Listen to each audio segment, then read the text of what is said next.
ما خلاص بقى، ما خلاص بقى، ما موالكم كتير،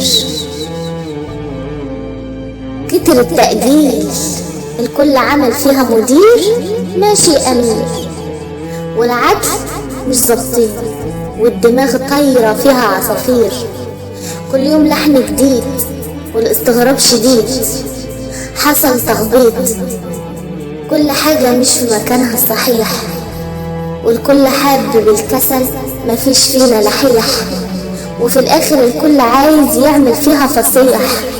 ما خلاص بقى، ما خلاص بقى، ما موالكم كتير.